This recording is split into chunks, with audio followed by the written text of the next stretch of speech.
प्रचुरवृष्टि संपीडित स्वकीयवर गोकुला वनपरायणो लीलया स्मितामृत सुवृष्टिभे परिपुपोषयोतांगिरिं दधार च सेविः श्रुतिशिरस्सु संराजते वंदे नंदव्रजस्त्रीणां पादरेणुमभीक्ष्णसः यासां हरिकथोद्गीतं पुनाति बहुनत्रयम् मायामतोन्मत्तमतंगमूर्ध प्रपाटनैकोऽपि हरिपटीयान् नवादिगोप्याश्रितकृष्णसारः श्रीवल्लभाख्यः शरणं ममास्तु।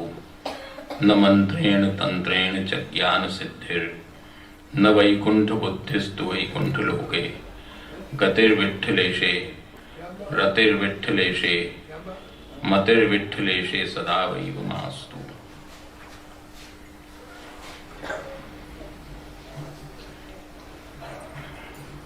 सर्वप्रथम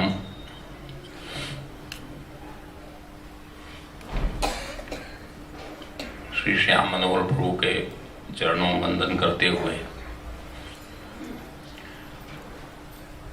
चिरंजीव आदरणीय श्री मुकुट बाबा,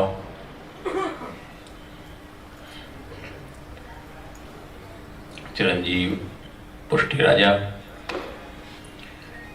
हमारे जोधपुर के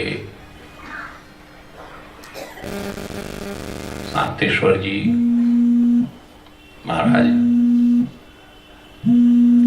गोकुल से आए हुए तैलंग जी, हमारे इस आयोजन को प्रारंभ से सरस बनाने वाले शास्त्री जी कन्हैयालाल जी और हमारे विद्या वयोवृद्ध प्राचीन श्री श्याम मनोहर प्रभु के मृदंग वादक कीर्तनिया जी एवं मृदंग में हमारे गुरु, हमने मृदंग इन्हीं से सीखा, हमारे गुरु श्री मृगराज जी को भी खूब खूब नमस्कार करते हुए हमारे जोधपुर के संगीतकार, शास्त्रीय गायक एवं कीर्तन पर भी अच्छी पकड़ रखने वाले हमारे परम स्नेही श्री राजेंद्र जी एवं उपस्थित समग्र भगवत चरणानुरागी वैष्णव वृंद, आज जैसा कि हमने कल भी कहा था कि आज अपन सीधा गायत्री मंत्र से ही प्रारंभ करेंगे। व्याहृति का कार्य कल हो चुका, आज सीधा मंत्र से ही अपन प्रारंभ करेंगे। गायत्री मंत्र को प्रारंभ करने से पूर्व उपक्रम में भी हमने ये बात कही थी, कल भी ये बात कही थी कि गायत्री कोई शक्ति की उपासना या कोई शिव की उपासना या कोई गणपति की उपासना इत्यादि नहीं है। इस बात को हमको ध्यान देना है। ये पूर्ण पुरुषोत्तम पर ब्रह्म का ही स्वरूप है और गायत्री के माध्यम से हम उन्हीं का सेवन करते हैं।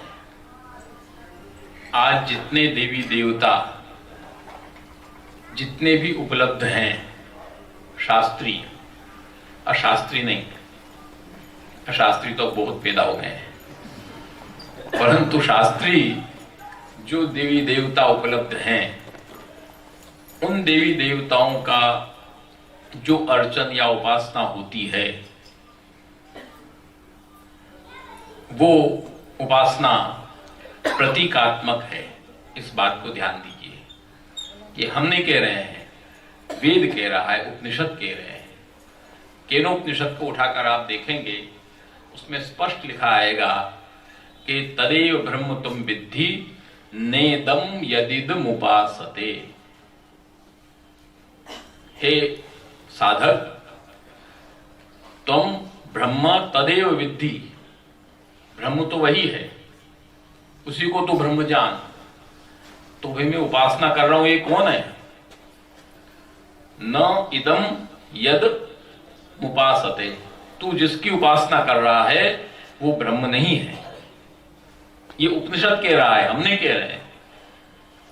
तदेव ब्रह्म तुम विद्धि नेदम यदिद मुपासते, जिसकी तू उपासना कर रहा है ब्रह्म नहीं है, ब्रह्म तो वही है। ये बात वेदों ने कही, और क्यों कही इस बात को समझिए। वेदों ने इसलिए कही कि ये उपासना जो पद्धति है, ये उपासना पद्धति ब्रह्म तक पहुंचने का एक साधन मात्र है और कुछ नहीं। वो केवल साधन है। आपको वहां तक पहुंचना है, वो आप वहां तक पहुंच गए, उसके बाद उसकी कोई आवश्यकता नहीं है, बात खत्म हुई। पूर्ण पुरुषोत्तम पर ब्रह्म तो भगवान श्री कृष्ण ही हैं और कोई दूसरा नहीं है।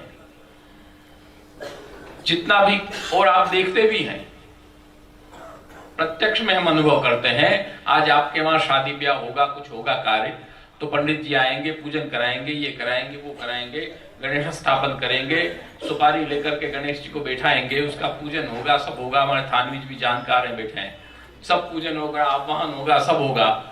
उसके बाद क्या होगा? गच्छ गच्छ सुरश्रेष्ठ स्वस्थानम परमेश्वर पुनरागमनाय च, होगा कि नहीं होगा? और वो हो जाने के बाद उस सुपारी को पंडित क्या करेगा? उस सुपारी को ले जाकर के पंडित क्या करेगा? आप सब जानते हैं वो क्या करेगा। कहने का तात्पर्य कि वो प्रतीक है, वो ब्रह्म नहीं है, वो प्रतीक है। उस ब्रह्म तक पहुंचने के लिए उस प्रतीक की उपासना हम करते हैं और उसमें आवाहन करते हैं। जितनी देर तक आवाहन होगा, मंत्र को जितना निर्धारण होगा, उतनी देर तक उसमें आवेश रहेगा। उसके बाद उसमें से आवेश निकल जाएगा, फिर वो अपना भौतिक पदार्थ हो गया। इसलिए केनोपनिषद ने कहा कि तदेव ब्रह्म तुम विद्धि नेदम यदिद मुपासते, जिसकी तू उपासना कर रहा हो ब्रह्म नहीं है। ये चीज को ध्यान रखना हमारी सेवा में नहीं है। जो श्री वल्लभाचार्य ने सेवा का उपदेश दिया है कि नत्वा हरिम सदानंदम स्व सिद्धांत विनिश्चयम कृष्ण सेवा सदा कार्या, ये सेवा है, ये उपासना नहीं। इस बात को ध्यान देना। सेवा अलग चीज है, उपासना अलग चीज है। सेवा जिसकी होती है वो प्रतीक नहीं होता है, वो तो साक्षात स्वयं पूर्ण पुरुषोत्तम पर ब्रह्म है, उसकी हम सेवा करते हैं। इसीलिए जब प्रतीक की हम उपासना करते हैं और वो मूर्ति यदि खंडित हो गई तो उस मूर्ति को आपको विसर्जन करना पड़ेगा और दूसरी मूर्ति की स्थापना करना पड़ेगा। खंडित मूर्ति की उपासना पूजा नहीं होती, ये विधान है। और हम जब सेवा करेंगे तो हमारे प्रभु जब विराजेंगे, उनको परिश्रम भी यदि कुछ हो गया तो उनका विसर्जन नहीं होता है। आवाहन विसर्जन की पद्धति नहीं है, वो तो साक्षात पूर्ण पुरुषोत्तम परब्रह्म है। हमारा बच्चा गिर गया, उसको चोट लग गई, तो क्या तुम उसका विसर्जन कर दोगे? दूसरा लड़का लाकर रख लोगे अपने पास? ऐसा नहीं होता है। वो तो साक्षात पूर्ण पुरुषोत्तम परब्रह्म है, हमारे प्रभु हैं, और बाल भाव से हम उनकी सेवा करते हैं। वो तो विराजेंगे ही नित्य। तो कहने का तात्पर्य कि वो जो पूर्ण पुरुषोत्तम परब्रह्म है, वही इस जगत और संसार की उत्पत्ति करने वाला है और वही इसका पालन करने वाला है, वही इसका संहार भी करने वाला है। यतो वा इमानि भूतानि जायन्ते येन जातानि जीवन्ति यम प्रत्ययन्ति अभिसंविशन्ति। वह एक ही है। इसलिए जहां जहां भी जगत कर्तृत्व उत्पादकत्व धर्म जहां जहां भी हमको दिखाई दे, वहां वहां आप ये मत समझिए कि हम उत्पन्न करने वाले हैं या वो उत्पन्न करने वाला है। आज संसार में भी जो सामान्य प्राकृत रूप में जो पुत्रोत्पत्ति होती है, दोनों युगलों के संपर्क से जो पुत्रोत्पत्ति होती है, वो भी करने वाला है पुरुष नहीं है, इस बात को ध्यान देना। उस पुत्रोत्पत्ति के अंदर भी जो शुक्र के अंदर निहित जीवाणु है, वो जीवाणु भगवान का दिया हुआ है। वहां भी कर्तृत्व प्रभु का है। यदि ऐसा नहीं होता तो किसी के बच्चा होता है, किसी के नहीं होता, ऐसा नहीं होता। वो भी उन्हीं का दिया हुआ है, कर्तृत्व उन्हीं के पास है। उन्हीं की कृपा से वही जब चाहते हैं तो पुत्रोत्पत्ति होती है, कन्या उत्पत्ति होती है, जो भी कुछ होता है वो उन्हीं की इच्छा से होता है, बिना उसके कहीं नहीं हो सकता। जहां जहां भी उत्पादकत्व धर्म हमको दिखाई देगा, वहां पालकत्व और संहारत्व भी होगा ही, और वो पूर्ण पुरुषोत्तम परब्रह्म ही करेगा, और कोई दूसरा कर नहीं सकता। जो यस्मात् क्षरमति तो हम, पहले दिन हमने कहा यस्मात् क्षरमति तो हम अक्षरादपि चोत्तम अतोस्मि लोके वेदे च प्रथितः पुरुषोत्तमः। वही कर्ता भोक्ता सब वही है। उसी का वर्णन इस गायत्री में हम आप देखेंगे। गायत्री का जब हम प्रारंभ करते हैं, व्याहृतियों का कल चर्चा हो चुकी है, तो यहां पर गायत्री का जो एक सामान्य वो है, जो मंत्र है, तत्सवितुः वरेण्यम भर्गो देवस्य धीमहि धियो यो नः प्रचोदयात्, ये मूल मंत्र है। बाद का जो है आपो ज्योतिरसोमृतम, वो तो शिरो मंत्र है, उसका विवेचन बाद में होगा। यहां पर सबसे पहले शब्द आया तत्। तत् का मतलब क्या? यहां नामोल्लेख नहीं हुआ है, तत् खाली आया है। तत् शब्द जहां जहां भी आएगा, इस बात को ध्यान दीजिए, वहां वहां भी दर्शन में, फिलोसोफी में वो ब्रह्मवाचक होगा। तत्त्वमसि, यहां त्वम है वो जीववाचक है, तत् है वो ब्रह्मवाचक है। और इसीलिए यहां पर तत् शब्द कहने से पूर्ण पुरुषोत्तम परब्रह्म का ही ग्रहण किया जाएगा, और किसी का नहीं। इसके प्रमाण में आप आज्ञा करते हैं कि गायत्री अंतर्गत तत्शब्द व्याख्यान रूपस्य सत्यम परम इति श्रीमद् भागवत का प्रथम श्लोक। श्रीमद् भागवत में भी किसी का नाम नहीं दिया है।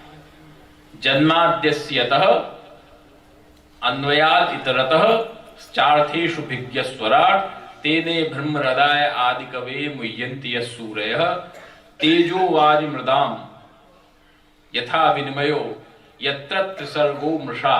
ये संसार है, जगत अलग है, संसार अलग है, इस बात को ध्यान देना। आचार्य शंकर और दूसरे आचार्यों ने इसमें ज्यादा चर्चा नहीं की है, परंतु वल्लभाचार्य चरण ने जगत और संसार को भिन्न भिन्न कर दिया है। जगत तो प्रपंच प्रापंचिक है। प्रपंच का मतलब अड़ो पड़पंच करे ऐसा, वो अर्थ मत लेना। यहाँ पर यहाँ वो अर्थ नहीं आता है। यहाँ प्रपंच का मतलब है पृथ्वी, जल, तेज, वायु और आकाश। ये पांच जो तत्व हैं, इन पांचों तत्वों का जब सम्मिश्रण होता है उसको कहते हैं पंचीकरण। पंचदशी में इसका वर्णन है। वो पंचीकरण जब होता है तब वो एक प्रपंच बन जाता है, जगत बन जाता है। आज जैसे यहाँ पर हम बैठे हैं, आज ये जो लकड़ी है, इसके अंदर हमने ये किया तो शब्द क्यों हुआ? इसमें शब्द क्यों हुआ? आवाज क्यों निकली? आवाज इसलिए निकली कि इसके अंदर आकाश तत्व है, इसलिए आवाज निकली। आज इससे हमने हवा कर दिया कागज से, तो हवा कैसे आई? हवा नहीं आनी चाहिए, परंतु इसके अंदर वायु तत्व है, इसलिए हवा आई। आज इसको हमने उठा के फेंक दिया, नीचे वापस क्यों गिर गया? कि इसके अंदर पृथ्वी तत्व है, गुरुत्वाकर्षण है, इसलिए वो नीचे आकर गिर गया। तो इस तरह से पंचीकरण जब एक होता है तो जगत बनता है। तो इनसे जगत की रचना हुई। वो जगत की रचना करने वाले भी प्रभु हैं, ठाकुर जी हैं, ब्रह्म हैं, और दूसरा कोई नहीं है। इसीलिए भागवत में सत्यम परम धीमहि, यहां ये शब्द का धीमहि पद भी गायत्री के अंतर्गत है और सत्य पद भी गायत्री के अंतर्गत है।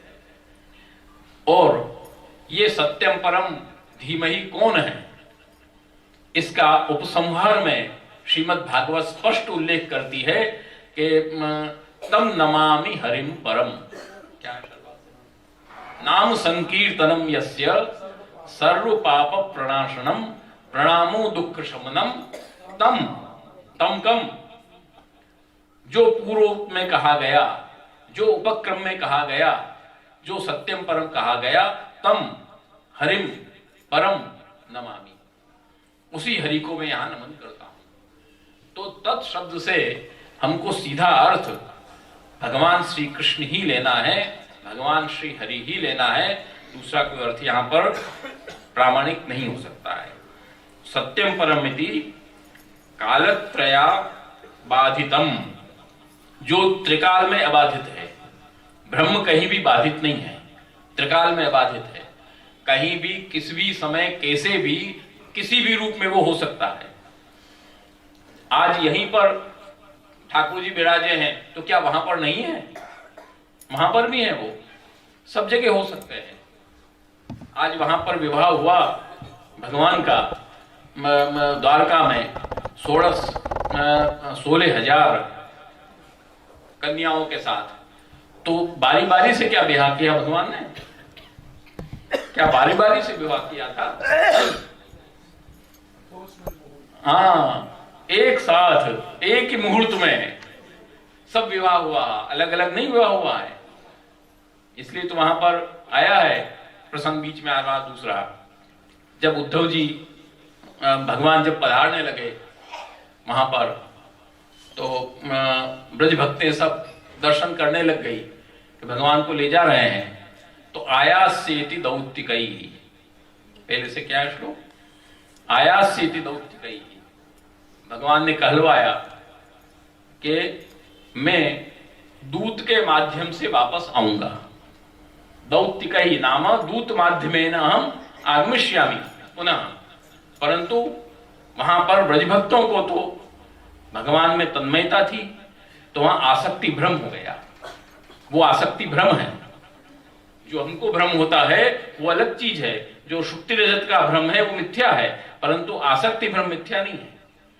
उनको आसक्ति भ्रम हो गया, उनको भगवान में इतनी आसक्ति थी, उनको ये आसक्ति में भ्रम हो गया कि भगवान ने ये कहलवाया है दूत के माध्यम से कि मैं आऊंगा।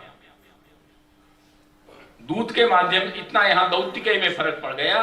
दूत के माध्यम से आऊंगा ये नहीं, दूत के माध्यम से कहलवाया है कि आयास्य, मैं वापस आऊंगा। तो यहां पर स्नेह की उत्कटता का ये प्रमाण है, जो लास्ट में धीमहि शब्द में आएगा। तो इस तरह से यहां पर वो पूर्ण पुरुषोत्तम परब्रह्म भगवान ने एक साथ सबों के साथ विवाह किया, और सब विवाह में वसुदेव जी, देवकी जी भी सब जगह हुए, पंडित भी सब जगह हुए, एक साथ विवाह हुआ। ये विरुद्ध धर्माश्रय और अनंत सामर्थ्य केवल पूर्ण पुरुषोत्तम परब्रह्म में ही हो सकता है, और किसी में नहीं हो सकता। तोकेन जीव हरणम यदुलूकिकायाः त्रैमासिकस्य च पदा शकटोपवृत्तः यदृंगितांतर्गतेन दिविस्पृशोर्वा उन्मूलनम इतर्थार्जुनयोर न भाव्यम। बिना भ्रम के ये हो ही नहीं सकता। बालपन की अवस्था में पूतना का स्तनपान किया और प्राण हरण कर लिया, कोई कर सकता है? जहर लगाकर आई थी पूतना अपने स्तन पर, उसका पान कर लिया, भगवान को मारने के लिए वो आई थी, और वहां पर आपने स्तनपान किया, उसका प्राण हरण कर लिया और माता की गति भी दे दिया। और 6 मास की अवस्था में कोमल चरणारविंद प्रवाल मृद्वंग्रहितम, ये शब्द कहे वहां पर सुखदेव जी के प्रवाल मृद्वंग्री, प्रवाल का जो पत्ता होता है नया एकदम, उस पत्ते के समान कोमल कोमल आपके जो लाल चरणारविंद थे, उन लाल चरणारविंद से पूरा गाड़ा उलट गया। गाड़े को लात मारी, गाड़ा टूट गया, उलट गया। कोई कर सकता है? ये नहीं कर सकता। ये ब्रह्म ही कर सकता है कि जिसके परिच्छिन्न बल नहीं है, वो अपरिच्छिन्न है। उसके छोटे से चरणारविंद में भी इतना बल है और छोटा सा चरणारविंद भी है। तो ये तत्शब्द से हमको विरुद्ध धर्माश्रय पूर्ण पुरुषोत्तम परब्रह्म का यहाँ पर ग्रहण करना है, जो कालत्रय में अबाधित है और सर्वलोक प्रसिद्धम सत्यम परम श्रेष्ठम पुरुषोत्तम स्वरूपम, स्पष्ट सी महापुरुष आज्ञा कर रहे हैं। और सर्वदेव सर्ववेद प्रसिद्धम, संपूर्ण वेद में वो प्रसिद्ध है कि पूर्ण पुरुषोत्तम परब्रह्म ऐसा है। इति। अब दूसरा शब्द आया उसके आगे, सवितुः इत्युक्तम।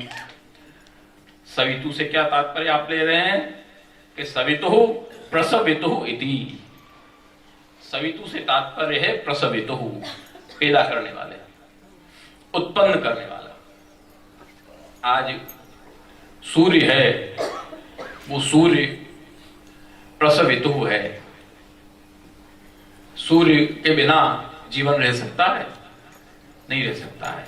परंतु वो सूर्य केवल सूर्य के सामर्थ्य की बात नहीं है, इस बात को ध्यान देना। वो सूर्य के अंतर्निहित जो भगवान है उसका ये सामर्थ्य है। ये केवल सूर्य का सामर्थ्य नहीं है। जो सूर्य ग्रह है, जिसको हम ग्रह कहते हैं, उस ग्रह सूर्य का ये सामर्थ्य नहीं है कि वो सवितु प्रसवितु बन जाए। वो पूर्ण पुरुषोत्तम परब्रह्म जो सूर्य मंडलांतरवर्ती नारायण है, उनका सामर्थ्य है कि प्रसवितु हैं, जगत की उत्पत्ति करने वाले हैं। प्रसवितु रीति गायत्री ही वेद माता, वेदत्रयार्थ प्रतिपादिका भवती। गायत्री वेद माता है और तीनों वेदों के अर्थ को प्रतिपादन करने वाली है। इसलिए सर्वकर्तृत्वम, उस भगवान के अंदर सर्वकर्तृत्व है, सब कुछ करने वाला वही है और कोई दूसरा करने वाला नहीं है। इस प्रकार से सवितु पद से सर्वकर्तृत्व और उत्पन्न करने वाला परब्रह्म पूर्ण पुरुषोत्तम है, इस बात की सिद्धि की गई। अब यहां प्रश्न आया कि भाई आपने ये तो कह दिया प्रसव मात्र मुक्तम, परंतु जगत जननम केवल आपने कहा, परंतु उसके आगे स्थिति प्रलय, उत्पन्न करने वाला तो बता दिया, लेकिन पालन करने वाला और संहार करने वाला नहीं बताया। तब आप आगे कर रहे कि नहीं, वरेण्य भर्ग शब्दाभ्याम च पश्चात सूचित। सवितुः वरेण्यम भर्गः, वरेण्य और भर्ग शब्द से ये बाद में बताया गया है। वरेण्य शब्द पालक है, भर्ग शब्द अविद्या की निवृत्ति करने वाला है। जैसा अभी शास्त्री जी ने बताया, भर्जियत तिखलाम विद्या, संपूर्ण अविद्या की निवृत्ति करने वाला है, वो संहारक है शक्ति, वो बाद में बताया गया। वरेण्य भर्ग सूतम। अब यहां पर बहुत महत्वपूर्ण गायत्री के अंदर जो शब्द है, सबसे ज्यादा महत्वपूर्ण जो शब्द है, वो शब्द है वरेण्यम। वरेण्यम इति भक्ति बीजम।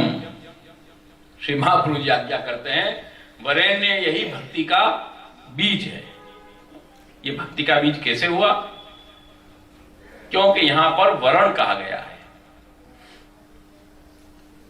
प्रभु जीव का वरण करते हैं, कोई भी साधन या कारण नहीं है। प्रभु की इच्छा हुई, जिस जीव का उन्होंने वरण किया, उस जीव ने प्रभु का वरण कर लिया, वो जीव प्रभु का हो गया। यहां वेद भी काम नहीं करेगा, कुछ भी काम नहीं करेगा। नायमात्मा प्रवचनेन लभ्यः कठोपनिषद, न मेधया न बहुना श्रुतेन निषेधे नकार से, यमे वैश्वणुते तेन लभ्यः तस्यैष आत्मा वृणुते तनु स्वाम, यहां तनु कहा है, इस बात को ध्यान देना। निराकार का तनु होता है? निराकार का तनु होता है क्या? नहीं होता है। इसलिए साकार ब्रह्मवाद, कल हमने इसलिए बात बताई थी कि साकार ब्रह्मवाद भी श्रुत्युक्त है, निराकार ब्रह्मवाद श्रुत्युक्त नहीं है, श्रुति में सिद्ध नहीं है। वो श्रुति नहीं कहती है कि निराकार ब्रह्मवाद हो, वो तो साकार ब्रह्मवाद ही सिद्ध कर रही है श्रुति। तो प्रवृते तनु स्वाम नायम आत्मा प्रवचने लभ्य, ये आत्मा प्रवचन से प्राप्त नहीं हो सकती। प्रवचन का मतलब ये हम कर रहे हैं वो प्रवचन मत लीजिएगा, ये प्रवचन नहीं कहा गया है। प्रवचन शब्द का अर्थ है सस्वर वेदाध्ययनेन, प्रवचनेन नाम सस्वर वेदाध्ययन है। किसी ने सस्वर वेदाध्ययन किया है, चारों वेदों का अध्ययन कर लिया है, तो क्या उसको परमात्मा ने वर्णन कर लिया? नहीं, कोई ये गारंटी नहीं है। नायम आत्मा प्रवचनेन लभ्य न मेधया, बहुत मेधा वाला है कोई, बहुत जानकार है, बहुत बड़ा विद्वान है, तो क्या भगवान उसको वर्णन कर लेंगे? न मेधया, मेधिया की कोई गारंटी नहीं है। न बहुना श्रुते, न बहुश्रुत विद्वान होते हैं, कोई पढ़कर विद्वान होता है, कोई बहुश्रुत विद्वान होता है। हमारे पिताश्री आज्ञा करते थे कि देखो विद्वान दो प्रकार के होते हैं, एक अध्ययन करके विद्वान होता है और एक बहुश्रुत होकर के विद्वान होता है। बड़ों के पास बैठकर बहुत सुन लेता है तो विद्वान हो जाता है। तो बहुश्रुत कोई है, बहुत जिसने सुना है, उसको आत्मा ने वर्णन कर लिया है? नहीं। यमे वैश्वणुते, जिसको वो वर्णन करेगा, यहां कोई प्रतिबंध या कोई बंधन या कोई नियमन नहीं है। प्रभु जिसको चाहेंगे, जब चाहेंगे, जैसे चाहेंगे वर्णन करेंगे, वही प्रभु का भी वर्णन कर सकता है। और इसमें आप भक्ति बीज क्यों कह रहे हैं कि आप आगे स्पष्ट आज्ञा कर रहे हैं कि भक्ति बीजम यमय वेशुणुते, श्रुति भी आपने यही दिया है।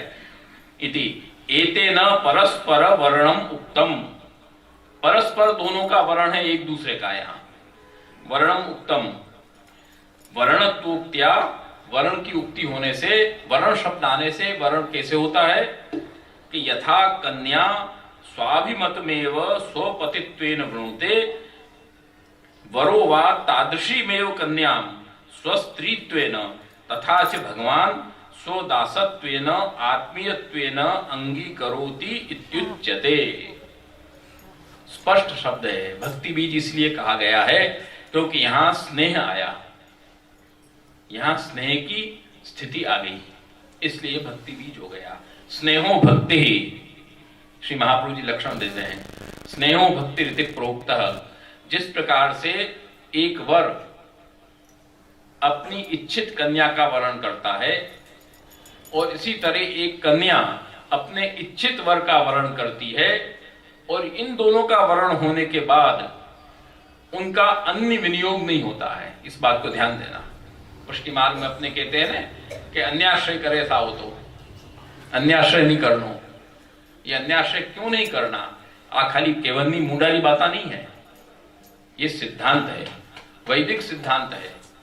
जब वर्ण हो गया, वर्ण हो जाने के बाद, परस्पर वर्ण हो जाने के बाद, आज कोई ब्याह हो गए हो परस्पर दोनों का हो जाने के बाद वो फिर दूसरा करने दौड़ेला तो कहीं करो लाते हैं, वो उचित है? नहीं उचित है, गलत चीज है। जब पूर्ण सिद्धांत में भी जब पूर्ण पुरुषोत्तम पर ब्रह्म ने हमारा वर्ण कर लिया और हमने उनका वर्ण कर लिया, वो करने के बाद अन्यत्र गमन होने का कोई प्रश्न ही नहीं है, होने का कोई सवाल ही नहीं होता है। क्योंकि जब एक दूसरे का वर्ण हो जाता है, जब एक सामान्य लौकिक पति का भी हम वर्ण कर लेते हैं, तो हमारे अंदर एक विश्वास आ जाता है कि ये हमारा जीवन भर का साथी हो गया। अब वो बात अलग है, आज पेपर में आया था कि घंटे भर बात करा, आज का पेपर हमने पढ़ा, ब्याह किया और घंटे भर बात तो तलाक हो गई, तो वो तो अलग चीज है। परंतु एक सामान्य में भी, प्राकृतिक व्यक्ति भी लौकिक में भी आदमी जब एक विश्वास कर लेता है, एक लौकिक पति जो 4 दिन का है, वो कोई स्थायी नहीं है, शाश्वत नहीं है, 4 दिन की जिंदगी है, जिंदगी कोई ज्यादा थोड़ी है।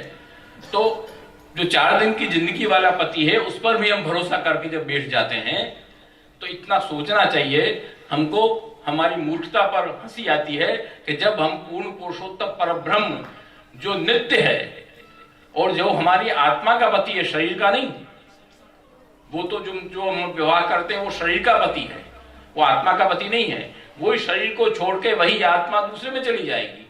जो आज तुम्हारा पति है वो शरीर छोड़कर तुम्हारे पुत्र रूप में भी आ सकता है, तुम्हारे भाई रूप में भी आ सकता है, किसी भी रूप में आ सकती है वो आत्मा। तो वो शरीर का पति है केवल, ये तो आत्मा के पति है।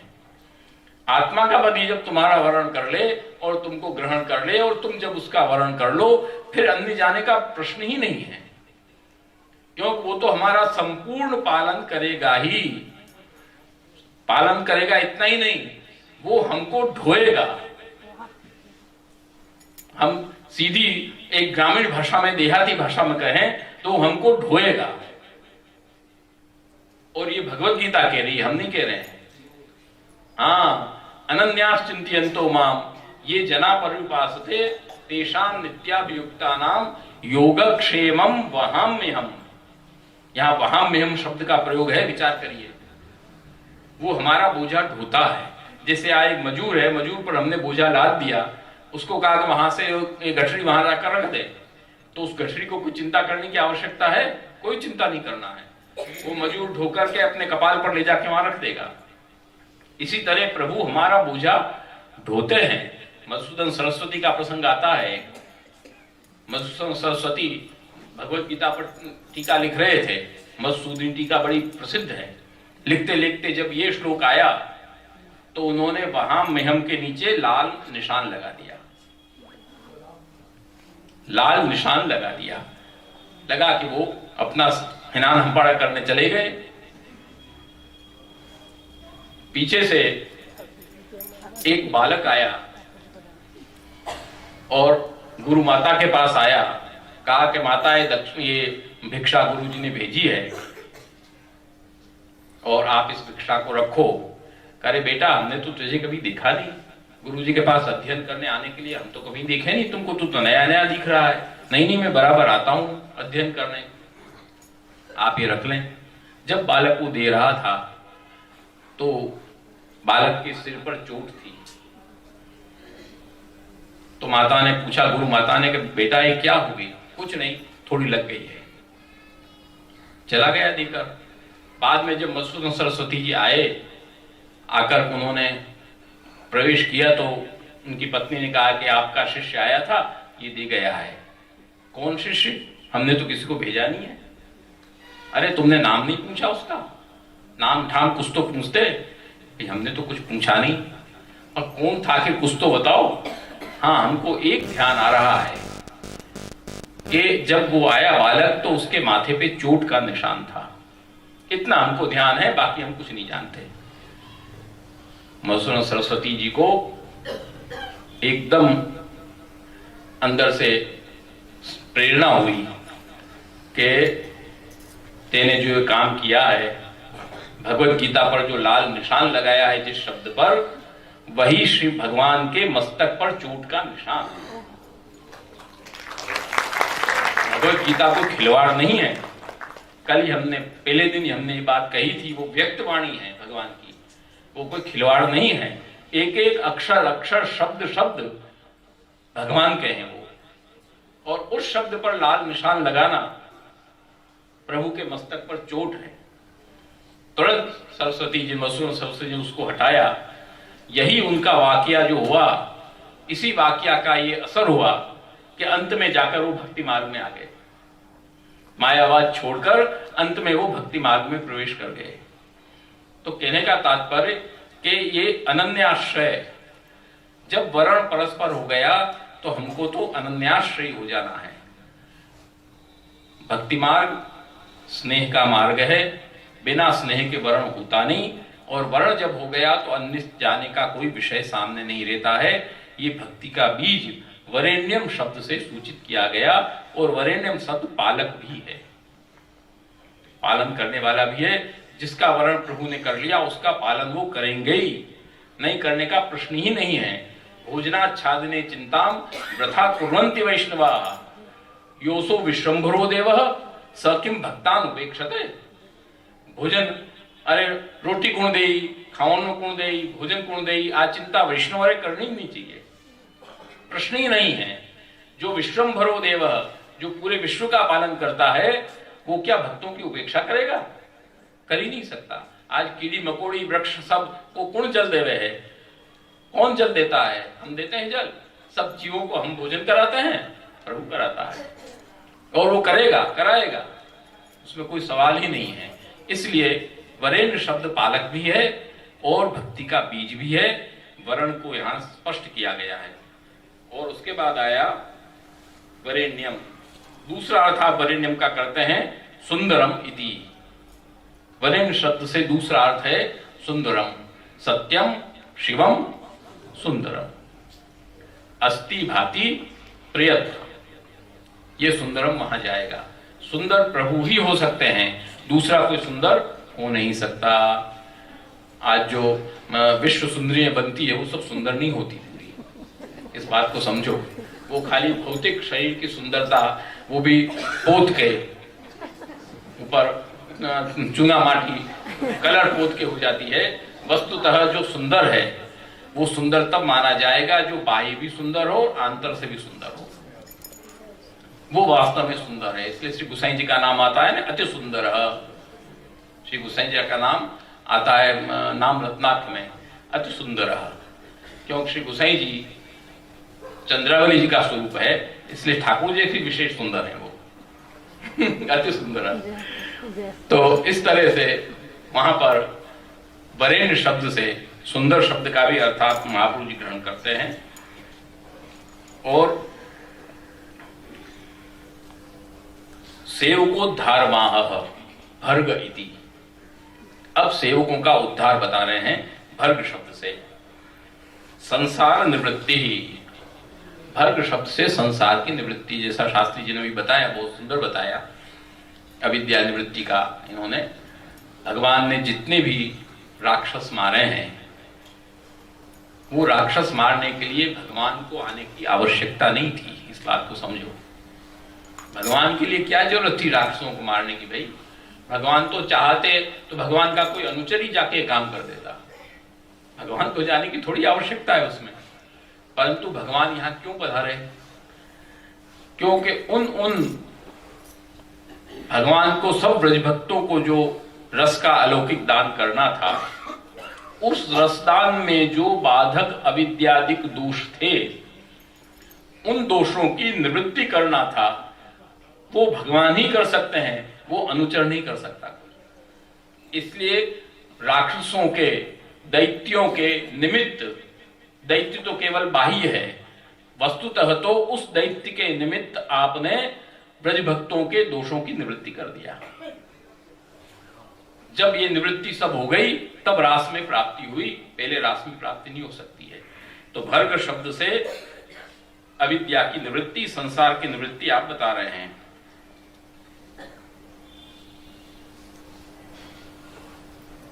भर्जियत अखिलाम विद्यामिति। अब ये भी कैसे इसको नाश कर देते हैं? तो क्या प्रमेय बल में तत्व, ये प्रभु का प्रमेय बल है। प्रभु को कोई साधन की आवश्यकता नहीं पड़ती है, वो तो आपका स्वयं का प्रमेय बल है। उस प्रमेय बल से वो इन अविद्याओं का नाश आप कर देते हैं। अब उसके आगे शब्द आया तत् सवितु वरेण्यम भर्गः, और अब शब्द आया देवस्य। देवस्य से क्या तात्पर्य है? तो श्री महाप्रभु जी आज्ञा करते हैं कि देवस्य धीमहि इति। देव जो है, देव शब्द दिव धातु से बनता है, और दिव धातु के 10 अर्थ हैं। दिवु द्वितीय स्तुते, विचिकीषा, ऐसे 10 अर्थ हैं। पूरे अर्थ हमको याद नहीं अभी, तो प्रकृति अर्थ में जब हम जाएंगे तो 10 अर्थ उसके प्राप्त होंगे। तो 10 अर्थ उसके हैं। देवता शब्द से लीला पुरुषोत्तम का तात्पर्य यहां हमको लेना है, क्योंकि दिवु क्रीड़ायाम, प्रभु क्रीड़ा करने वाले हैं, और जितने भी उसके 10 अर्थ हैं, 10 अर्थ उसके अंदर घटित होते हैं। इसलिए आपने जब सुबोधनी जी का मंगलाचरण किया तो वंदे श्री कृष्ण देवम, हाँ, देव शब्द का प्रयोग किया। कई लोग ऐसे समझते होंगे कि देव शब्द कहने से अन्याश्रय हो जाएगा, ऐसा नहीं होता है। श्री वल्लभ देव धनी, हमारे श्री वल्लभ देव धनी कीर्तन में आता है। तो देव शब्द यहां पर लीला पुरुषोत्तम का वाचक है, उपासना या पूजा का वाचक नहीं है। तो यहां पर देव शब्द कहने से जो हमारा वर्ण करेगा, जो हमारी अविद्या की निवृत्ति करने वाला है, जो हमको उत्पन्न करने वाला है, जो हमारा पालन करने वाला है, जो हमारा संवार करने वाला है, वो कौन है? देव, लीला पुरुषोत्तम, परब्रह्म पूर्ण पुरुषोत्तम भगवान। और धीमहि समस्तानाम तद्ध्यानम सर्वथा हितम इति धीमहि इति। उस लीला पुरुषोत्तम का जो ध्यान है वो ध्यान हित करने वाला है, इसलिए यहां का धीमहि इति। धीमहि शब्द से आपने संपूर्ण इंद्रियों से भगवत प्राप्ति का संकेत किया है। धीमहि शब्द से, जिस प्रकार हमने पहले दिन ही कहा था कि गायत्री में ओंकार वेणु गीत है, इसलिए उसको साथ लेकर ही चलना पड़ेगा। वेणु गीत में जो पीठिका के श्लोक हैं, 4 श्लोक पीठिका के हैं, उसका प्रथम जो श्लोक है उसमें आता है अक्षण्वताम फलमिदम न परम विदामः। अक्षण्वताम, जो नेत्र वाले हैं, अथवा अक्ष शब्द से इंद्री भी आती है, जो इंद्री वाले हैं उनका परम फल क्या है कि भगवत दर्शन करना। आज एक आंख वाला व्यक्ति हो और एक देखता हुआ व्यक्ति हो, दोनों को ले जा करके आप डार्क रूम में बैठा दीजिए, डार्क रूम में उसको बैठा दीजिए, क्या फर्क है दोनों में? बताओ, दोनों में कुछ फर्क है? एक अच्छी आंख वाला जिसकी अच्छी रोशनी है और एक बिल्कुल अंधा है बेचारा, दोनों को ले जाकर डार्क रूम में आप में बिठा दिया, दोनों अंधे हो गए। कोई फर्क है दोनों में? आपकी अच्छी आंख रहते हुए भी क्या हुआ? कुछ नहीं। यदि हमको प्रभु ने सुंदर इंद्रियां, सुंदर आंख दिया है, उस आंख से यदि हम दर्शन नहीं करते हैं भगवत दर्शन, उन हाथों से यदि हम भगवत परिचर्या नहीं करते हैं, उन पैरों से यदि हम चल के भगवत मंदिर नहीं जाते हैं, उन कर्णों से यदि हम भगवत गुणगान नहीं सुनते हैं, उस नासिका से यदि भगवत प्रसादी गंध ग्रहण नहीं करते हैं, हमारी जिह्वा से भगवत उच्चार नहीं करते हैं, तो दारदुरी केव जिह्वा, तो जिह्वा काम की क्या है? तो हमारी आंखें काम की क्या है? कुछ नहीं है, अंधकार में जाने वाली है। जिस प्रकार अंधकार में संसार में हम देखते हैं, सब संसारिक आनंद लेते हैं, संसारिक सुख लेते हैं, तो हमारी संपूर्ण जितनी इंद्रियां हैं वो सांसार में जब जाएगी तो अंधकार में जाएगी, और कुछ नहीं है। वो तो मिथ्या है, संसार तो अंधकार में जाकर पड़ने वाली है। उन्हीं इंद्रियों को हमको भगवत सन्मुख करना है, प्रभु में लगाना है। यदि उन्हीं इंद्रियों से हम भगवत स्मरण करेंगे, भगवत दर्शन करेंगे, तो परम फल है। अक्षण्णुताम फलमिदम न परम विदामः। ये विदामः कौन कह रहा है? इस बात को विचार करिए। आप, हम नहीं कह रहे हैं। विदामः हम नहीं जानते, इससे ऊपर फल हम नहीं जानते हैं। ये कहने वाली कौन है? साक्षात श्रुतियां हैं। ये स्वयं श्रुति वेद कह रही है गोपियां हैं वो श्रुतियां हैं, श्रुति का स्वरूप है, वो कोई सामान्य ग्रामीण स्त्रियां नहीं है, वो तो श्रुतियां हैं।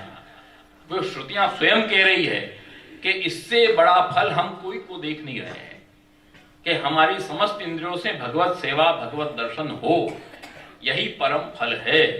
इसलिए तो साकार ब्रह्म है, इसके परम हम नहीं मानते हैं, कुछ भी नहीं है, ये हमारा अनुभव है। इसलिए कहते हैं अनुभव निगमात् दुक्तमानैवरेत्य त्वां श्रीशी वल्लभे में निखिल बुध जना गोक्लेशम भजन्ते। वल्लभाष्टक है ना, कहीं पहले अनुभव निगमात् दुक्तमानैवरेत्य यस्मादस्मिन् स्थितो यत् किमपि कथमपि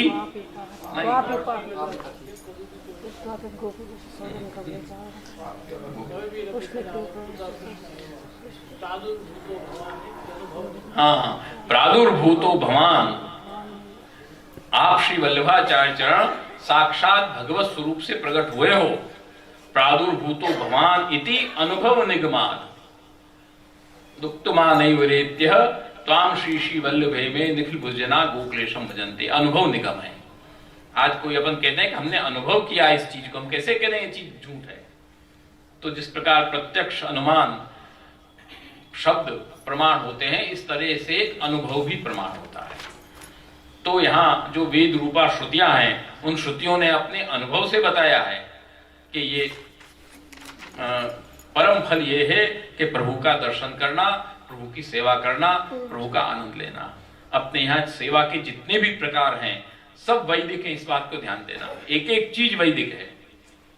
आज हम ठाकुर जी को 4 लोटी से स्नान कराते हैं, जो सेवा करने वाले होंगे उनको मालूम होगा। सेवा करते हैं तो अपन 4 लोटी से स्नान कराते हैं कि नहीं? सुबह स्नान कराते हैं तब 4 लोटी से क्यों कराते हो? 2 लोटी से कराओ। किसी के पास लोटी नहीं है तो एक ही लोटी में 4 बार करके स्नान कराएगा, ये प्राचीन नियम है। तो 4 लोटी से क्यों कराते हो भाई? 2 से कराओ, 3 से कराओ, 5 से कराओ, 6 से कराओ, नहीं, 4 ही होगा। बड़ा हो या छोटा हो, होगा 4। उसका कारण क्या है कि चारों वेद प्रभु को स्नान कराते हैं। या हम स्नान नहीं करा रहे हैं, चारों वेद स्नान करा रहे हैं। तो यहां पर वेदोच्चार क्यों नहीं हो रहा है? यहां पर वेदोच्चार क्यों नहीं होता है? तो वहां पर श्री गिरधर जी महाराज आज्ञा करते हैं काशी वाले कि वहां वेदोच्चार की आवश्यकता नहीं है। मूर्तिमान वेद श्रुति स्वयं उपस्थित है तो उच्चारण की क्या जरूरत है? उच्चारण तो तब होता है कि जब वो उपस्थित ना हो, तो उच्चारण करके उसका ही हम शाब्दिक उपस्थिति करते हैं वहां पर यहां तो स्वयं वेद मूर्तिमान श्रुतियां ऋग यजुः साम अथर्ववेद चारों उपस्थित हैं। मूर्तिमान तो फिर वेद मंत्र की क्या आवश्यकता है? ये हमारे ठाकुर जी के स्नान का वैदिक प्रकार है। आज हम राय वो करते हैं, आरती करते हैं, मुठिया बारते हैं। मुठिया नहीं बारते हैं, मुठिया बार के फेंक देते हैं। क्यों भाई? ये क्या है इसका वैदिक प्रकार? भाई नजर उतारनी है, नजर उतार दी, वो तो है ही, आप सब जाना ही जा केवाई जा। परंतु इसका वैदिक महत्व क्या है? मुठिया जो हम बारते हैं, आरती करके प्रभु को जो मुठिया बारते हैं, वो चारों मुक्तियों को ठाकुर जी पे बार के फेंक देते हैं। ये चारों मुक्तियां सालोक्य सामीप्य, हाँ, सायुज्य सालोक्य सामीप्य और साष्टी, ये चारों प्रकार की जो मुक्तियां हैं, उन मुक्तियां तो इतनी बड़ी मुक्ति है, उस मुक्ति की तो दशा है, वो तो ठाकुर जी पे बार के हम फेंक देते हैं, हमको उसका काम नहीं है।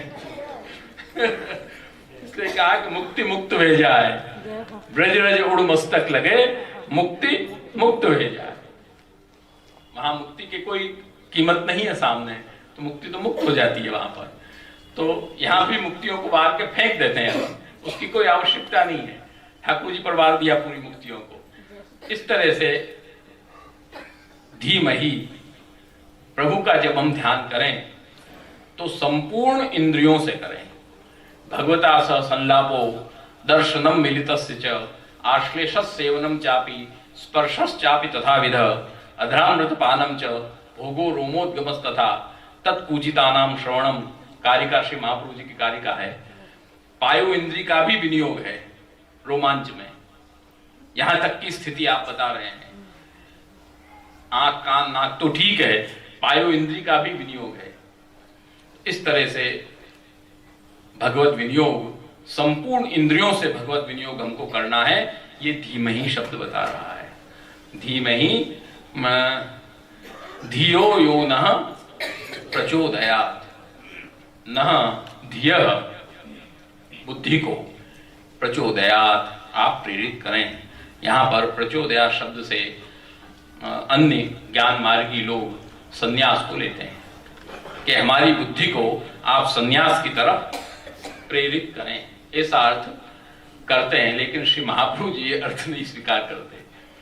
यहां जो इस तरह धीमहि शब्द जब ऊपर आ गया, देव शब्द जब ऊपर आ गया, वर्णी शब्द जब ऊपर आ गया, तो संन्यास कहां से टपक गया बीच में आकर? वो नहीं आ सकता। यहां तो आप आज्ञा करते हैं कि यहां तो पुष्टि पुष्टि रूप जो ब्रजभक्ते हैं उनका जो संन्यास है उसकी यहां पर चर्चा है। जो संत्यज्य सर्व विषयांस तव पाद मूलम मैवम विभोर अति भवान गतितुम निशंसम, नहीं, संत्यज्य सर्व विषयान तव पाद मूलम भक्ता भजस्व दुर्वग्रह। हे दुर्वग्रह, ये संबोधन दिया है भगवान को वहां। मां तेजास्मान देवो यथादि पुरुषो भजते मुमुक्षून्। संपूर्ण इंद्रियों के विषयों को छोड़कर भगवत चरणारविंद के मूल में वो प्राप्त हो गई।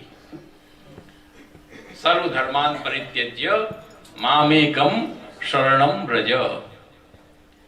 ये वस्तुतः संन्यास है, वो संन्यास है, वो ये संन्यास नहीं है।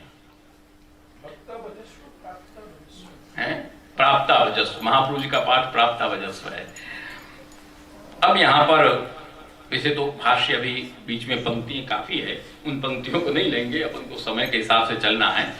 अब हम सीधा इस पंक्ति को आगे बढ़ेंगे लेकर के भक्ति मार्गी संन्यासस्तु साक्षात पुष्टि पुष्टि श्रुति रूपाणाम रास मंडल मंडनानाम स्वयमेवोक्तम संत्यज्य सर्व विषयांस्तव पाद मूलम। श्री महाप्रभु जी की स्पष्ट आज्ञा है, पाद मूलम प्राप्ता इत्यादि। अब यहां पर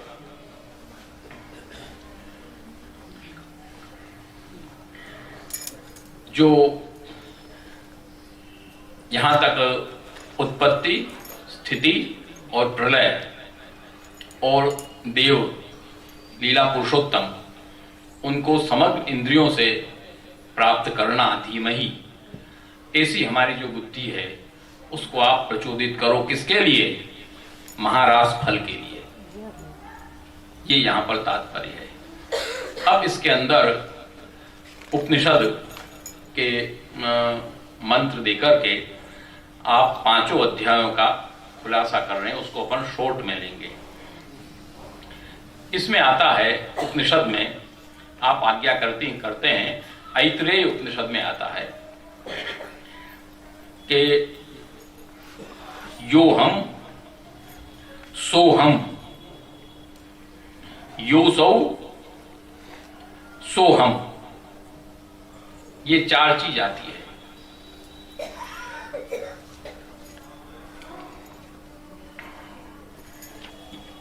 यो हम सो सौ सो सौ, यो सौ सो हम, ये 4 चीज उसमें आती है। इसका अर्थ हुआ सामान्य, यो हम, जो मैं हूं, ये सामान्य अर्थ है। सो सौ, वह है। यो सौ, जो वह है। सो हम, वह मैं हूं। ये इसका सामान्य अर्थ होता है। यहां थोड़ा कठिन विषय है, थोड़ा ध्यान शांति से सुनना, घबराना मत, थोड़ा सा कठिन विषय आ गया है। तो ये 4 उसके अंदर ऐत्री में और ऐत्रेय में दोनों में आए हैं। अब ये चारों जो प्रकार हैं, इन चारों प्रकार को श्री महाप्रभु जी प्रथम, द्वितीय, तृतीय और चतुर्थ रास पंचाध्यायी के अध्याय में इनका समावेश कर रहे हैं। ये चारों अध्यायों का स्वरूप है। यो हम क्या है? यह पुरुषोत्तम। यह का तात्पर्य यह पुरुषोत्तम। अहम यो हम, यह पुरुषोत्तम, अहम भक्त। वो भगवान है, पुरुषोत्तम है, मैं उनका भक्त हूं। ये फल प्रकरण के प्रथम अध्याय का वाक्य है उपनिषद में। ये अध्याय जो है, ये अध्याय कौन सा है? प्रथम अध्याय लघु रास का। बाहु प्रसार परिरंभ कराल कोरु नीविस तनाल नव नर्म नखाग्रपादई शैल्यावलोक हसितैर व्रज सुंदरीणाम उत्तम भयन रतिपतिम रमयान चकार। ये अजात स्वर केली, जात स्वर केली, ये सब इसमें उसमें वर्णन ज्यादा है। ये आपने बाहु प्रसार परिरंभ आलम्भनादि के दान के द्वारा ब्रज भक्तों के साथ जो प्रारंभिक रमण किया, प्रथम दल श्रृंगार रस का, वो वर्णन है। यह पुरुषोत्तम अहम भक्त, अर्थात दोनों रमण उभयनिष्ठ है। रमण एक निष्ठ नहीं है, रमण उभयनिष्ठ होता है, दो के बिना रमण होता नहीं। तो मैं भक्त हूं, प्रभु पुरुषोत्तम है, इस भाव से भक्त उनके साथ रमण कर रहा है। ये प्रथम संयोग, इस बात को ध्यान देना। इसके बाद विप्रयोग है, और विप्रयोग के बाद जब महारास आएगा तो फलात्मक संयोग है, क्योंकि जब तक संयोग नहीं होगा तब तक विप्रयोग नहीं होगा, और विप्रयोग जब तक नहीं होगा तब तक महारास फलात्मक संयोग नहीं होगा। आज तुम्हारे दो मित्र हो तुम लोग, दृष्टांत से दोनों तुम मित्र लोग जा रहे हो कहीं घूमने मेले में। एक जना पैसेदार है, उसने अपने जेब में 1000 रुपया रख लिया, 1000-2000 रुपया। एक जना बेचारा कंगाल है, उसकी जेब में कुछ नहीं है। दोनों मेले में गए घूमने, घूम घार के जब वापस घर पहुंचे, जेबे में हाथ डाला तो दोनों की जेब कट गई। दोनों के जेब कट गई मेले में। वापस घर आ गए, अब दोनों के हाथ डाला तो हाथ तो निकल गया पूरा बाहर, अरे जेब कट गई। जिसके पास पैसा नहीं था उसको कोई फर्क नहीं पड़ा, जिसके जेब में पैसा नहीं था उसको कोई फर्क पड़ा? कुछ नहीं, अरे कट गई चलो। वो काटने वाले भी गाली देके गया होगा परंतु जिसके जेब में पैसा था उसकी तो समस्या हो गई। अब उसको तो वही रिटर्न, अरे मैं लेकर नहीं गया होता, अरे मैं थोड़ा हाथ रखा होता, अरे मैं ध्यान रखा होता, अरे मैं अंटी में बांध लिया होता, अरे मैं ये किया होता। 50 विचार, उसी बात के विचार उसको रात भर चलेंगे, और कोई दूसरा विचार उसको नहीं आ सकता। न विना विप्रयोगेण संयोग पुष्टिमर्हति। अब रात भर विचार करने के बाद सुबह एक आदमी आया और उसको 1000 रुपये दे भैया तेरे कल जेब कट गई थी, मुझे पैसा मिल गया वापस, ले तू वापस रख। कितना मजा आया उसको, कितना आनंद आया, क्योंकि विप्रयोग के बाद संयोग हुआ है। पहले संयोग, फिर विप्रयोग और फिर संयोग। उसके लिए वो फलात्मक संयोग हो गया, उसको तो 1000 रुपया मिल गया, मस्ती आ गई। इसी तरह से बिना विप्रयोग, पहले संयोग होगा, उसके बाद विप्रयोग, उसके बाद फलात्मक संयोग। तो ये प्रथम अध्याय संयोग का है, प्रथम संयोग का, कि जब प्रथम बार भगवान के साथ ब्रज भक्तों का समागम हुआ, बिना समागम के वो आनंद उनको आप मिलेगा कैसे? आनंद का स्वाद ही कहां चखेगा आदमी? जिसने आम खाया नहीं वो क्या जाने, बंदर अदरक का स्वाद क्या जाने, अपन कहते नहीं है। तो जिसने स्वाद नहीं चखा वो क्या जानेगा? तो ये उन्होंने स्वाद चखा, उभयनिष्ठ, दोनों अलग अलग। यो हम, उसके बाद आ गया सो सौ, वह है। ये स्थिति जब आई कि वह गोपी, जब भगवान अंतर्हिते भगवती ससैव व्रजांगना अतप्यस्तम चक्षाणा करण्य हुई उत्पम, जब ब्रजभक्तों को मान हो गया कि भगवान हमारे साथ क्रीड़ा कर रहे हैं और ये हमारे वश में हैं, जब उनको अहंकार हो गया तो अहंकार को निवृत्त करने के लिए भगवान अंतर्धान हो गए। जब अंतर्धान भगवान हो गए तो जो वह गोपी थी, वो गोपी भगवत चेष्टा से चेष्टित हो गई, भगवान की चेष्टाओं में वो रम गई, भगवत गुणगान करने लगी। भगवान ऐसे करते थे, भगवान ऐसे करते थे, भगवान ऐसे करते थे, भगवान ऐसे करते थे।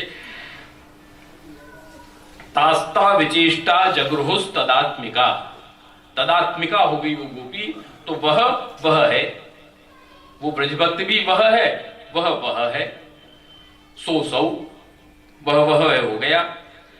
वो दूसरे अध्याय में हुआ फल प्रकरण के, जब भगवान अंतर्धान हो गए और ब्रजभक्त अपनी अपनी अलग अलग चेष्टाएं करने लगी, भगवान की चेष्टाओं को करने लगी वो। इससे उभयत्र एकात्मकता सूचित हुई दोनों जगह। और जब भगवान अंतर्निहित हुए तो ब्रजभक्तों को ताप हुआ। वो ताप जब अंदर प्रविष्ट करने की तैयारी किया, उसी समय भगवान स्वयं उनके अंदर प्रविष्ट हो गए। यदि भगवान प्रविष्ट नहीं होते तो उनकी जीवन स्थिति नहीं रहती, तो मरण दशा आ जाती, लास्ट दशा। वो नहीं हुई क्योंकि भगवान उनके हृदय में प्रविष्ट हो गए विप्रयोग में। इसलिए कहते हैं वियोगो बाधते तावत विज्ञप्ति, वियोगो बाधते तावत यावत हृदयेव ते स्थिति यदा बहिः तदा नेति विचित्रयम स्थितिस्तव। अरे भगवान, आपकी स्थिति तो बड़ी विचित्र है। आप जब हृदय में आते हो तो वियोग कराते हो, ताप कराते हो, और आप हृदय से निकल जाते हो तो वियोग ताप खत्म हो जाता है। निकल जाओ तब होना चाहिए ना, पर आपकी स्त्री तो विचित्र है, आप हृदय में रहते हो जब ताप करवाते हो। तो यहां प्रभु हृदय में प्रविष्ट हो गए क्योंकि उनको अभी आगे रास का दान करना था। तो ये हुआ सो सौ। उसके बाद आया यो सौ। यो सौ 1, 2, तीसरा अध्याय। ये तीसरा अध्याय है। इसके अंदर आ गया अपने गोपी गीत। तीसरा अध्याय गोपी गीत का है। ये गोपी गीत का अध्याय आ गया। इसके अंदर ब्रजभक्तों की जो कारिका में महाप्रभु आज्ञा करते हैं, अंतस्थितो रसः पुष्टो बहिश्चेन्न विनिर्गतः तदा पूर्णो नैव भवेत् इति वाक् निर्गमस्तथा। जो अंदर स्थित हुआ रस जब तक बाहर प्रकट नहीं होगा तो पूर्ण कैसे होगा? पूर्ण नहीं हो सकता। अंदर अंदर पूर्ण नहीं होगा। अंदर का रस जब बाहर प्रकट होगा तब पूर्ण होगा। अब भगवान तो प्रकट हुए नहीं है तो कैसे पूर्णता आवे? तो वाणी के माध्यम से प्रभु बाहर प्रकट हुए। ब्रजभक्तें वाणी के माध्यम से भगवत लीलाओं का वर्णन करने लगी। सुरत वर्धनम शोकनाशनम सुरत वेणुना सुरति चुम्बितम अटत यद्भवानंदिकाननम त्रिटिव गायते ताम प्रशस्ताम दिन परीक्षये दील कुंतले वनुर्वाहनम विप्रदावतम। सब भगवत वर्णन करने लगी। वाणी के माध्यम से, वाणी के स्वरूप में भगवान बाहर प्रकट हुए और उनके रस को पूर्ण प्रभु ने किया। इसलिए यहां पर आ गया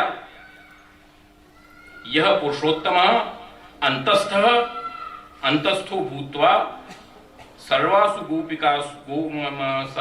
गोपी जनेषु एकात्मकताम अनुभावयति। प्रभु अंदर स्थित होकर एकात्मकता का अनुभव करा रहे हैं और वही बाहर प्रकट हो गए हैं वाणी के स्वरूप से। ये हो गया गोपिका गीत वाला तृतीय अध्याय। उसके बाद आ गया सोहम। सह पुरुषोत्तम अहम भक्त। फिर पहले दिन वाली स्थिति आ गई, प्रथम अध्याय वाली स्थिति फिर आ गई, पर उसमें फर्क इतना है कि ये स्थिति विप्रयोग का अनुभव करने के बाद, पूरे परिपक्व होने के बाद आई है। वो पूरे परिपक्व होने के पहले थी। इसलिए यहां पर एकात्मकता भी साथ में है। ब्रज भक्तों की तदात्मकता हो गई है। तद मनस्का तदालापा तद विचेष्टा तदात्मिका तद गुणानेव गायंत्यो नात्मा गाराणे सस्मरु। वो भी तद्रूप हो गई है। उस समय तद्रूप नहीं थी, अब तद्रूप बन गई है। तद्रूप बनकर के रमण है, इसलिए दोनों की भिन्न स्थिति वापस यहां पर प्राप्त हो गई। इसलिए वेद ने कहा, उपनिषद ने कहा सोहम। ये चतुर्थ अध्याय आ गया। इस प्रकार से चारों अध्याय में ये वर्णन गायत्री के देवस्य धीमहि धियो यो नः प्रचोदयात्, अपनी हमारी बुद्धि को इस रास मंडल में प्राप्त कराने के आप प्रेरित करें। अब पंचमाध्याय जो एक रहा वो फलात्मक संयोग का है। तासाम आविर्भूत छौरी स्मयमान मुखाम्बज पीतांबर धर सृग्वी साक्षान मन्मथ मन्मथ। ये नहीं, ये तो हो गया चौथा अध्याय। पांचवा अध्याय जो तासाम मध्य द्वयोर द्वयो, वो जो है वो फलात्मक संयोग का है, जहां रास का तत्रारभत गोविंदो रास क्रीड़ा मनुव्रते स्त्री रत्नी रन्वित प्रीत न्यून्याबद्ध भाव हुए। ये परम काष्ठापन्न महारास की प्राप्ति है। इस तरह से यहां पर ये जितना भी बीच का जो है तात्पर्य आया, इसलिए श्री महाप्रभु जी यहां पर आज्ञा करते हैं कि बीच का ये जितना भी कुछ आया, ये सब आप इसमें स्पष्ट आज्ञा करते हैं कि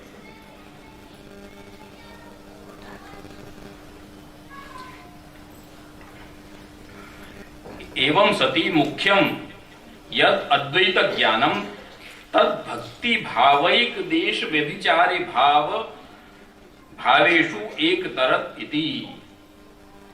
जो अद्वैत ज्ञान है, अहम ब्रह्मास्मि ज्ञान मार्गियों का जो अद्वैत ज्ञान है, वो अद्वैत ज्ञान जो उनका संपूर्ण फलात्मक अद्वैत ज्ञान है, वो तो बेचारा भक्ति मार्ग की एक संचारी भाव की एक दशा का स्वरूप है। जो उनका परिपूर्ण अद्वैत ज्ञान है वो क्या है यहां पर कि वो तो अद्वैत ज्ञानम तद भक्ति भावैक देश व्यभिचारी भावेशु एक तरद, ये सब तो संचारी भाव है। अहम ब्रह्मास्मि ये संचारी भाव है और कुछ नहीं है, ये कोई पूर्णता थोड़ी है। कृष्णो हम पश्यत गतिम ललिता में तन्मना, एक ब्रजभक्त हो गया मैं कृष्ण हूं, देखो मैं कृष्ण बन गई एक ब्रजभक्त, अहम ब्रह्मास्मि हो गई। ये तो एक संचारी भाव है। आज जैसे अश्रुपात वगैरह होता है, ये सब व्यभिचारी भाव है, संचारी भाव है। व्यभिचारी भाव का मतलब व्यभिचार मत ले लेना, बात ध्यान देना, ये लौकिक भाषा नहीं है, ये यहाँ पर शास्त्रीय भाषा है।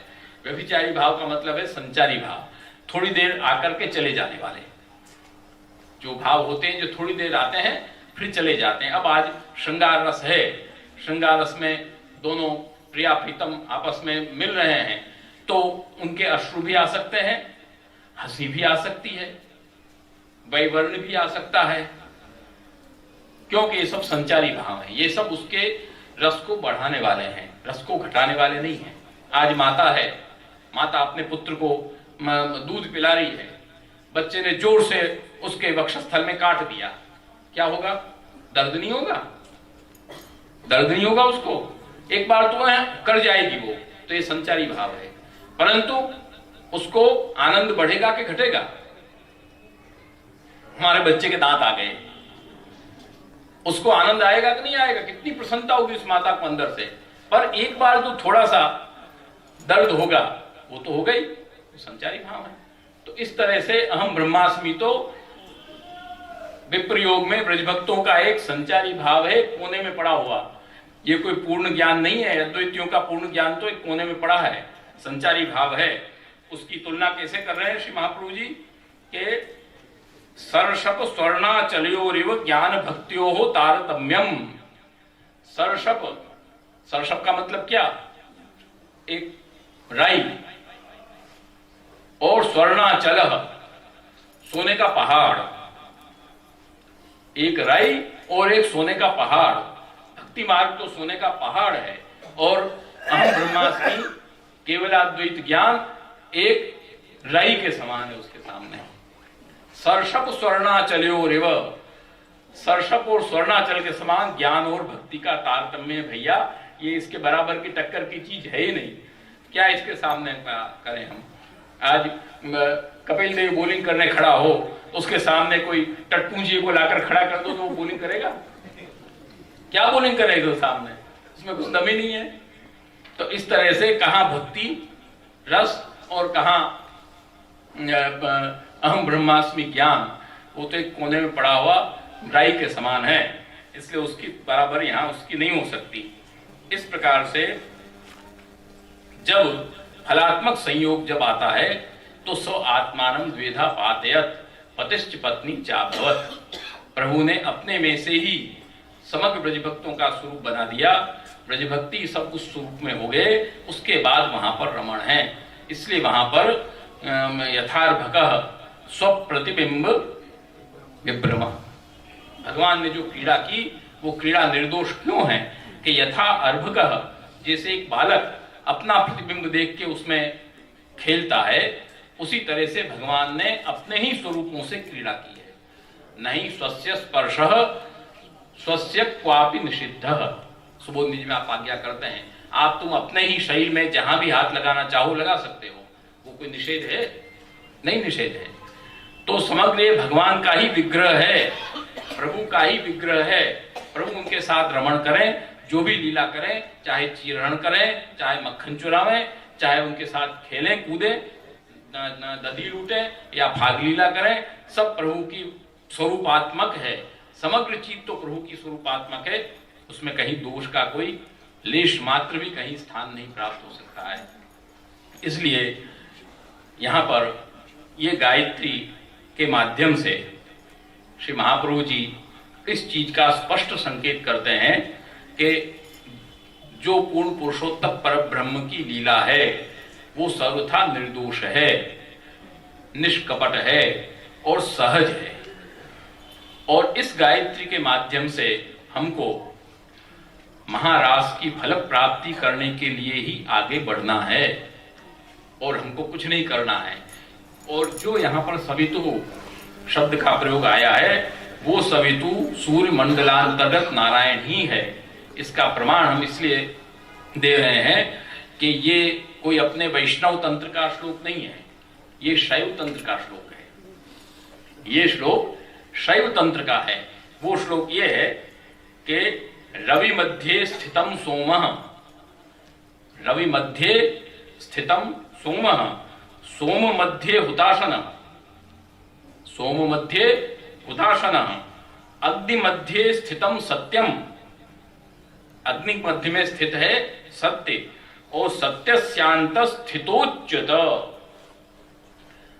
सत्य के अंदर अंदर में कौन स्थित है? अच्युत। अच्युत नाम है वो तो भगवान का ही है जिसकी च्युति नहीं होती। न च्यवते न च्यावयते, न खुद च्युत होते हैं न किसी को च्युत होने देते हैं। ये भगवत लीला है। प्रभु के साथ जब कोई रमण करेगा, लीला करेगा, तो भगवान खुद भी च्युत नहीं होंगे, उसको च्युत होने भी नहीं देंगे। गिरिराज जी को भगवान ने उठा लिया तो च्युत होने दिया? गिरिराज जी को उठा लिया तो च्युत होने दिया? आज तुम पहाड़ उठा भी लो तो बरसात, मूसलाधार बरसात होगी तो क्या होगा? पत्थर गिरेंगे नहीं? उत्तराखंड में चले जाओ, पत्थर नहीं गिरते हैं, बड़े बड़े पहाड़ गिर जाते हैं, परंतु वहां गिरिराज जी जरा भी गिरे नहीं। एक कंकर भी गिरा गिरिराज जी का? नहीं गिरा। क्यों? आता है ना, कृत्वा गोवर्धनाचलम इत्युक्त्वैकेन हस्तेन, श्रीमद् भागवत, इत्युक्त्वैकेन हस्तेन कृत्वा गोवर्धनाचलम दधार लीलया कृष्णः छत्राकमेव बालकः। एक हस्त से, यहां किसी वाम दक्षिण का उल्लेख नहीं है। एकेन हस्तेन, एकेन हस्तेन अचलम गोवर्धनाचलम अचलम कृत्वा, एक हस्त से पहले आपने स्पर्श किया, गिरिराज जी को अचलता प्रदान की कि उठाने के बाद भी आप गिरोगे नहीं, अचलता प्रदान की। और दूसरी अचलता कि हरिदास वर्य हो आप, भक्तों की सेवा में और भगवान की सेवा में कभी पीछे नहीं हटोगे। आपको अचल रहना है, उसमें अचलता प्रदान करके तब भगवान ने उठाया। इसलिए तो श्री गोकुलनाथ जी का स्वरूप दक्षिण श्रेष्ठ का है। ये गोकुलनाथ जी में कीर्तन पहले सेवा किए हैं, कीर्तन यहाँ रहे हैं। गोकुलनाथ जी का स्वरूप दक्षिण श्रेष्ठ ऊपर है, मालूम है ना, और श्रीनाथ जी का वाम श्रेष्ठ ऊपर है। गोकुलनाथ जी ने पहले दक्षिण श्रेष्ठ से अचलता प्रदान किया, गोकुलनाथ जी स्वरूप से आपने अचलता प्रदान किया, और श्रीजी बाबा स्वरूप से वाम हस्त से उठा लिया गिरिराज जी को। दोनों स्वरूप का समन्वय हो गया इसमें।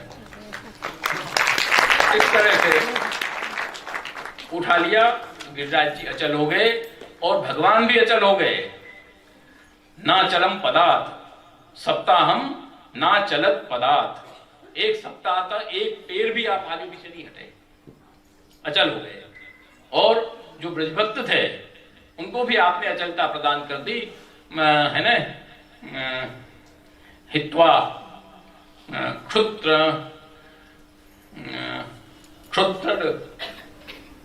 हित्वा, सब भूख प्यास सब भूलकर वो भी वहीं स्थित हो गए, वो भी हटे नहीं। उनको भूख प्यास ने कोई ने लोक तत्व ने बाधा नहीं किया। इसलिए नागरी दास जी लिखते हैं कि बाहर मेह बरसत है, अंदर रंग बरसत है।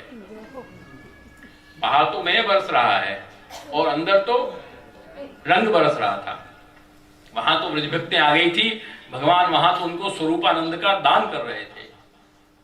इसलिए तो बहुत सुंदर एक रचना संस्कृत की है।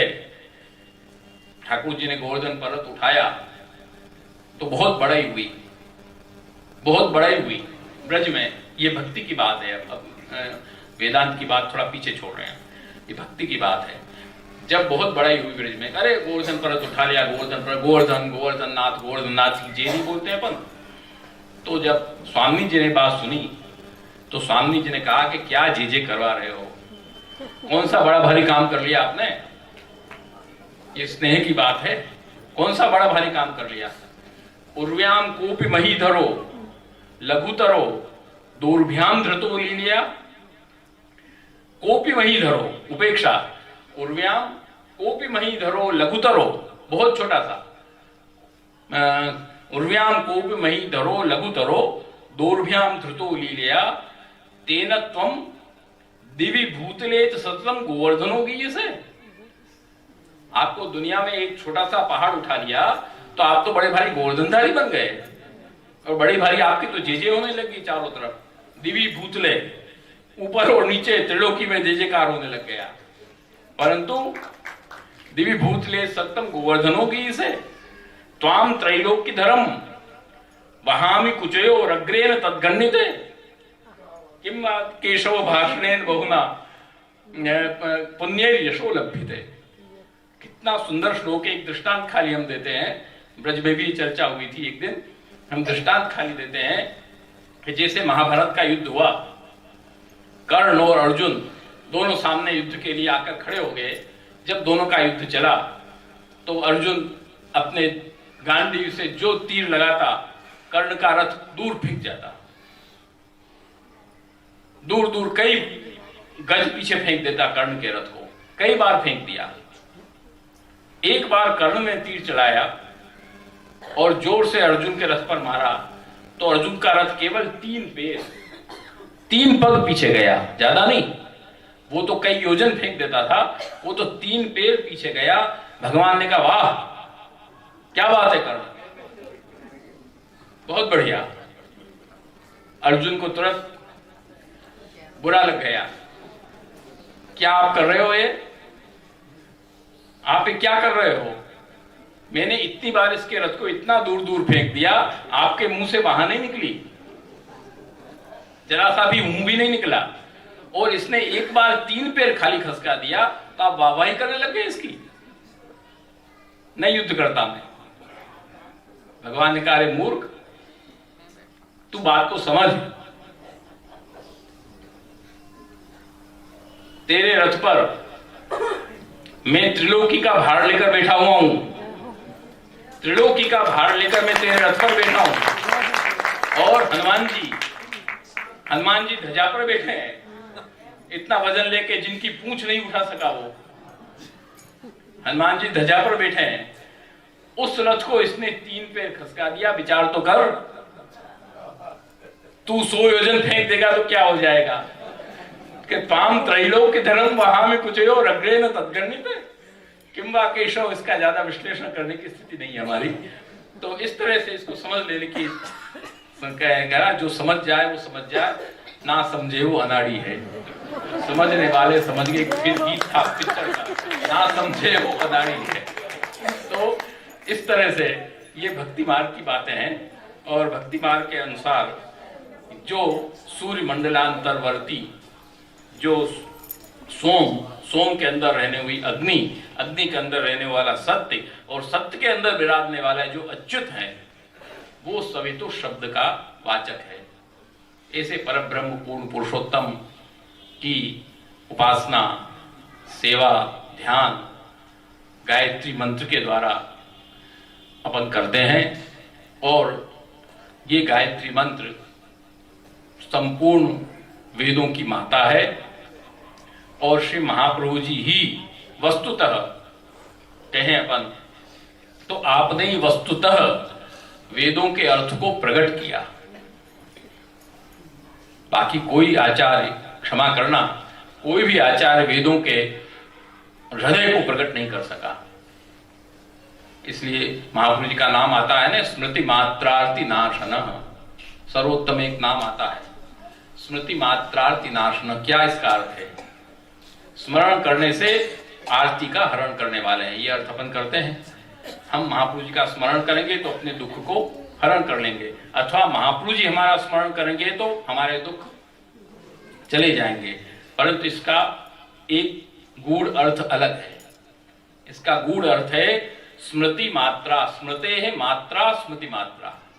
स्मृति की माता कौन होती है? वेद। स्मृति की माता जो वेद है, उस वेद की आरती को हरण करने वाले श्री महाप्रभु जी हैं। ब्रह्मवाद को प्रकट करके, साकार ब्रह्मवाद को आपने प्रकट किया। इतने आचार्य हुए, कोई ने मायावाद किया, कोई ने केवलाद्वैत, अद्वैत, द्वैताद्वैत, द्वैत सब करते रहे, परंतु किसी ने भी साकार ब्रह्मवाद प्रकट नहीं किया। आज कोई आप अपनी बात कहते हो और आपकी बात का कोई सही अर्थ न निकाले और दूसरे अर्थ उसके निकालता चले, तो अपन क्या कहेंगे? भाई अर्थ तो कर रहा लेकिन मेरे मन की बात नहीं कहा उसने। और जब कोई उसकी मन की बात कह दे तो आपको कितनी प्रसन्नता होगी। हाँ, ये इसने मेरी मन की बात कही।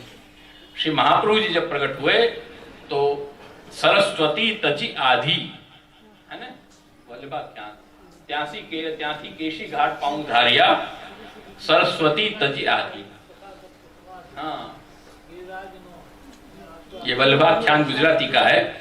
मारवाड़ में अपने संबंध को नहीं शायद इतना ध्यान हो। गोपाल दास जी ने वल्लभाख्यान गुजराती में लिखा, जो गूंगे थे, बेचारे गूंगे थे। हाँ, सरस्वती तजी आदि। हाँ, रस पुंज पुरुषोत्तम प्रमाण्या, रसात्मक स्वरूप भगवान का है, ये सिद्ध किया।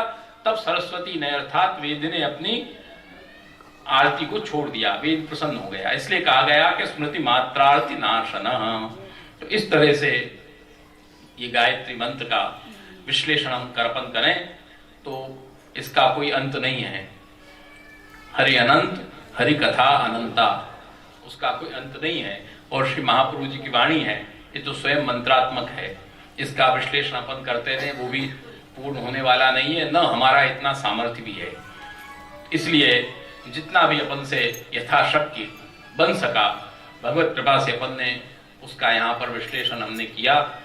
और निमित्त चिरंजीव मुकुट बाबा बने, ये करने में उन्होंने ये कहा हमसे, नहीं तो हमने तो पहले एक बार एक आदमी ये रहने दो, ये कठिन विषय है और हमने भी देखा है नहीं और कोई सुनेगा ही नहीं, कौन सुनेगा ये सब कठिन विषय।